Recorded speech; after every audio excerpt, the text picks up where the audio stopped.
everyone, it's Reagan and welcome back to another video. Today I'm going to be chatting through my April social distancing book haul. I have picked up definitely a little more than usual books recently. I've obviously been reading a lot more than recently, and honestly a lot of my pre-orders I purchased months and months ago are also starting to roll in. There's just a lot of amazing things to check out, and I've also been exploring some new genres, which I'm pumped to kind of walk you through and from a book perspective. But without further ado, let's go ahead and dive right into the video. So the first set of books I'm going to chat through are from Book of the Month. As you guys know, I have been working with Book of the Month. I'm a huge fan of their service. I've been subscribed to them for years. If you're not familiar, Book of the Month is an online book subscription service. They basically curate a collection of 5 books every single month, and for $14.99 you can select one of those new release hardcover books to be sent right to your door. Super easy to sign up, super easy to skip months if you're not interested in the titles, and it's a great way to explore and find new books and new genres you might not have otherwise found. Specifically this month though, I'm super pumped to be chatting through one of their new features, which is a book club feature. Essentially now you can sign up with other friends to create your own book club. Essentially what that means is all you need is one leader of the book club and then whomever else you want to join, as long as there are a total of 4 members. And essentially every single month the leader picks one book and the rest of the group is able to then also purchase for the same price of $14.99. Same rules apply. You can easily skip or not participate if you're not interested in that title. But the great thing about this book club is it's a great way to kind of foster community. It can be a local, it could be a long distance book club. And given that I think a lot of us are partaking in some new ways to stay connected with friends, it's a really awesome way to kind of have a monthly reason to get together and chat. Aside from being able to access and select one book from Book of the Month's monthly selections, there's also some other really great perks, like your own custom book club page. They also give you topics of discussion, basically a bunch of cards to help lead your discussion when you guys read the book and complete it. And there's also a special offer in that anyone who signs up can get their first book within their book club for only $5. I really love this idea, and I personally am going to be setting up a book club with some of my friends and also force Clay to begin to read this year. And now we can't escape because we're going to have a monthly digital virtual book club. I'll have all this information linked down below, including the URL to the site. It's actually a different URL. It's clubs.bookofthemonth.com, so be sure to go there for more information. And again, there's no code necessary to get your first book within your book club for only $5. But without further ado, let's dive into the 5 books for Book of the Month this month. So the first book I'm so excited about. I have been reading romance and rom-com stories for the first time in a long time, and this book really caught my eye. It sounds incredible, and I've also seen a lot of people already chatting it up on social media. It sounds so fun, and that is Beach Reads by Emily Henry. This basically follows 2 authors. One is a contemporary literary fiction author, and he's essentially known for killing off all of his characters and breaking people's hearts. The other is a romance writer. Absolutely polar opposites, and they only actually have 2 things in common. One, they both accidentally rented beach houses next to each other and will be neighbors for the next 3 months, and 2, they have unbelievable writer's block. So they decide to strike a deal where they're basically gonna flip writing styles, and they're gonna kind of like help each other. He is gonna write the next great rom-com and she's gonna write the next great American story, and they're kind of taking each other on field trips and other things to kind of help the other one out as they like explore this new literary writing for themselves.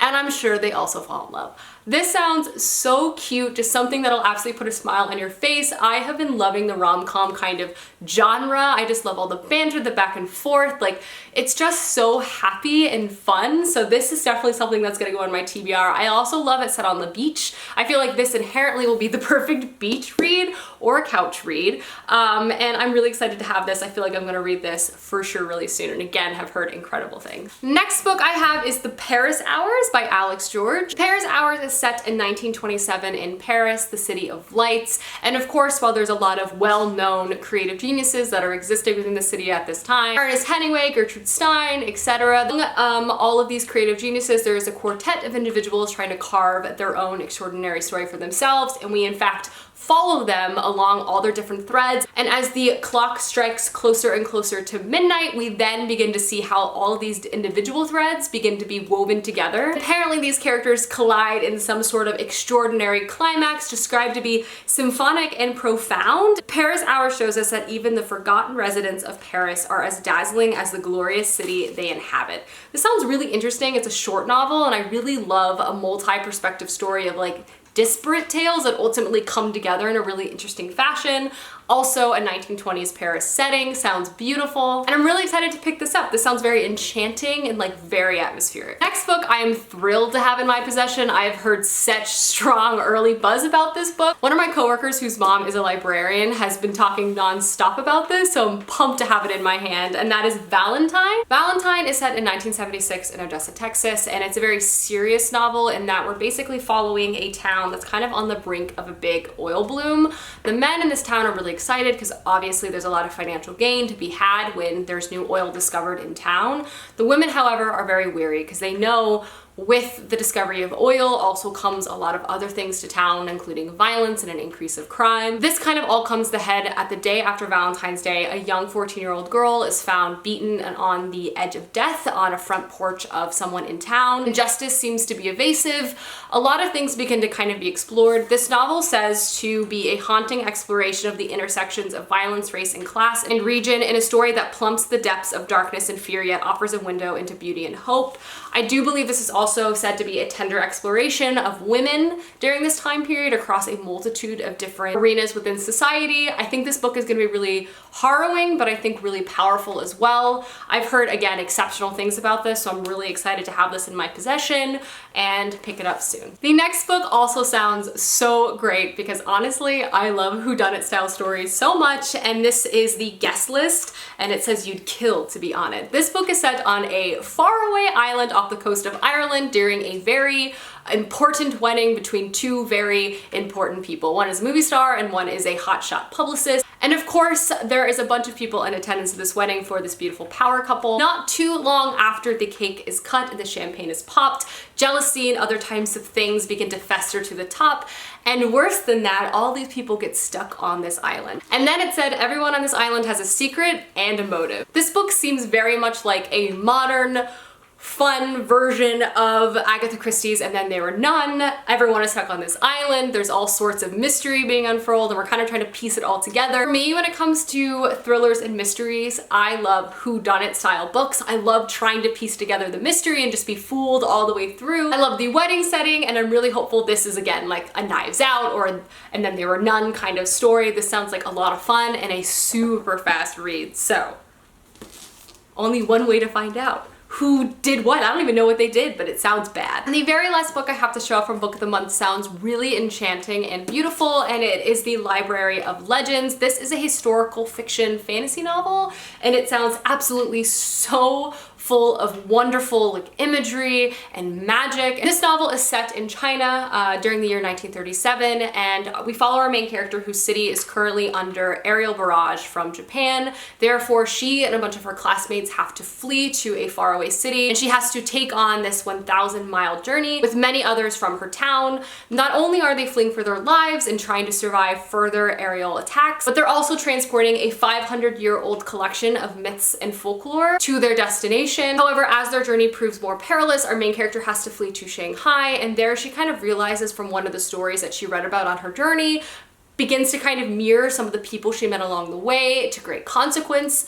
This sounds like an absolutely enchanting novel. I love the historical setting. I love this element of combining myth and folklore in this narrative as well. It honestly just sounds like something that's going to be absolutely breathtaking, and I'm really excited to take this journey and see how the story unfurls. Alrighty guys, so those are the 5 books from Book of the Month this month. Again, I'll have everything linked down below if you're interested in learning more, but now moving on to the other books I picked up as well. The first 3 books I'm going to quickly run through are actually ebooks I picked up, all part of the same romance Regency series by Tessa Dare. This is a series I have fallen into due to many of your recommendations, and I love so much. It's a series that follows a group of friends within this time period, and they all essentially find a really attractive, eligible duke to fall in love with. Each book is so funny, and there's a really charming romance at its center. It's definitely a great balance between comedy and romance and chemistry. They're definitely steamy, but I do feel like there's a lot of heart within each one of these books. You really root for the characters, you root for them to grow, and there's just like so much to love about these stories. They'll each put a smile on your face for a different reason. The first book I picked up within the series is The Duchess Deal. This is a marriage of convenience story. We basically follow our main character who has fled from home and she now works as a seamstress. She stumbles into a duke's house one day to try to get money for a wedding dress she prepared for his ex-fiance. He propositions her to basically become his wife in a marriage of convenience. He needs an heir, and once he gets the heir, she can do whatever she wants. Himself is also battling with a lot of emotional turmoil. He's badly scarred in the Waterloo campaign and basically feels like no one can love him because of it. It's a really sweet romance of two people coming together, and I loved it so much. This book in this series is The Governess Game, which follows another friend from this group, and she basically becomes a governess for a well-known and notorious rake, which is basically just like a man who loves to drink and womanize and all of that. Can't be trusted, right? She becomes the governess of two young female wards in his custody that he basically like kind of fell into his house after his uncle passed away. And basically this is a story of like unlikely people becoming the most charming and adorable family of all time. Again, it has romance, but it definitely has a wholesome like family unit at its center. Definitely my favorite of the three that I've read. It's so great, and the romance is really sweet and well paced, and again, the two little girls in this book I love. I would die for. Amazing. The last book within this series I picked up is The Wallflower Wager, and this follows our main character who comes from a wealthy family but chooses to be a spinster. She's like 25. She lives in a house with herself and a bunch of animals. She has a really big soft heart, and she's always trying to find homes for wayward creatures, and I'm talking anything from like a goat to a hedgehog to an otter. This woman has in her house, and when a duke moves in next door who hates it all, she agrees to get rid of the animals, but only if he helps her find a loving home for each one, and then obviously they fall in love. It's great. Next book I grabbed is The Glass Hotel by Emily St. John Mandel. This is the author of Station 11, which is a book I read and loved, and honestly, terrifyingly topical at this point in time. I would just say it has a lot to do with pandemics, that first one. If you're interested in reading it, it does offer a lot of hope, but I'm just letting you know now. Topical. Like I said though, this is her new release and I'm really excited to read it. I honestly don't even know what it's about, but I loved her writing style of the first novel that I just know I'm gonna like this too. In Station 11, Emily St. John Mandel basically kind of wove all these different storylines together that seem very disparate into one really glorious and satisfying story. I feel like this is gonna do something similar, but instead this is set in one singular hotel, and we're following like different people in and around this hotel and how they're impacted. Sounds super interesting. I love her writing so much. So obviously this is a pre-order for me, and I'm probably maybe gonna read it this month, if not next month. Next is a book I am absolutely thrilled to have in my possession, and that is The City We Became by N.K. Jemisin. This is N.K. Jemison's newest release, and if you know anything about me, you know that I love N.K. Jemisin. And this is a fantasy novel set in New York City, and honestly, say no more. This is just gonna be incredible. And I can't wait to read it, and I honestly don't want to know too much about this going in. I just want to be like taken for an extraordinary fantastical ride. Neil Gaiman says it's a glorious fantasy. I mean, I already know I love N.K. Jemisin. Her writing is my favorite. Her fantasy worlds are my favorite, and now a book set in New York City. Say no more. I'm gonna read it, and I'll let you know my thoughts. Next book I picked up is honestly a long time coming. I'm actually kind of surprised I've never owned this book or had any desire to read this book until now, but I have been on, again, kind of a romance journey, and this honestly just felt like a very obvious book that I should own, and that is Outlander by Diana Gabaldon. This is probably the most well-known fantasy, historical fiction, romance novel about a woman transported to like 17th century Scotland and falls in love, and there's all sorts of political drama and a lot of things going on. It's a very long series, but obviously I think romance is definitely at the center. Because of that, I'm very intrigued. This seems like a perfect thing to kind of fall into, given that I have a lot more free time on my hands. So I picked up the first one and I'm excited to read it. I honestly have avoided like spoilers for this series so successfully. I've never seen an episode of the show. I've never read a page of this, but I honestly don't know anything about it outside of it's a romance and two people fall in love from two different times, which sounds really cool. So I'm excited to check this out probably soon.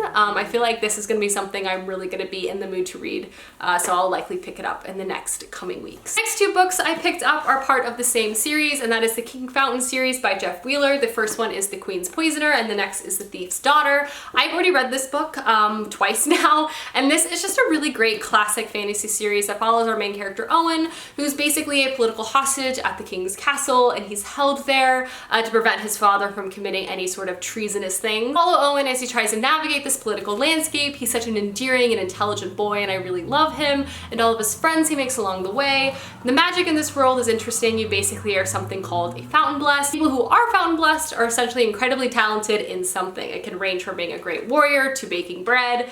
It has a large range, and you don't quite know what it is until you realize your talent. This is just a really great and charming classic fantasy series set in a very classic sort of world. It feels very homey when I read it. It's very well written. So I picked up the first 2 books to reread and then start the rest of the series. And the last 2 books I picked up are just 2 fantasy novels that honestly caught my eye. I hadn't really heard anything about them, so I found them to be intriguing. The first one is The Bone Ships by R.J. Barker. And apparently this is a singular, sensational new voice in epic fantasy. I'm into figuring out if I agree. I believe is a pirate dragon fantasy story. It essentially follows a once great fleet that is built from the bones of ancient dragons. And essentially dragons haven't been spotted in centuries, but one now has. So there's this sort of race to try to capture this dragon as it will like tip the balance of power within this world. I don't generally love dragon fantasy, but this has such good reviews that I figure I should give it a try. I'm always wanting to like dragon fantasy, so I picked this up. I'm intrigued. I've been reading more pirate-based fantasy recently, so I'm hopeful that I like this. It sounded interesting, and again, the reviews are really strong. And the last one I picked up is The Master of Sorrows, which is another debut fantasy novel, I'm pretty sure. And it sounds very epic, and it's getting very like lauded within the space right now, so I'm very curious to see what I think about it. And honestly, one of the reasons why I picked it up, because it says, if you loved Robin Hobb's Fitz in The Assassin's Apprentice, you'll love Anev and Justin Call's Master of Sorrow. So hey, I do like Fitz a lot. I was also really intrigued by this story because I feel like it's a very self-aware fantasy story in that it's using a lot of the tropes that we know and love and kind of turning them on its head. Even in the synopsis itself, it says, you've heard the story before. An orphan boy raised by a wise old man comes to a fuller knowledge of his magic and uses it to fight the great evil threatening the world. I mean, that is like the chosen one trope in itself. But what if the hero was destined to become the new Dark Lord? Obviously, kind of a nod to the Brandon Sanderson Mistborn trilogy. Not that I'm thinking this is anything like that. This dynamic of like, what if the bad guy wins? What if we're following the bad guy all along? I think is a really interesting change. All in all, I would say this book really intrigued me. I'm curious to see how that sort of bad guy element unfurls. I think this also takes place in large part in an academy or a magic school, which is always a setting that I love. So curious to see what I think about this, and I'll definitely let you guys know. Alrighty guys, those are all of the books I have picked up recently. Quite a big haul. Let me know down below some books you've picked up recently, as I would love to know, and I'll see you guys soon with another video soon.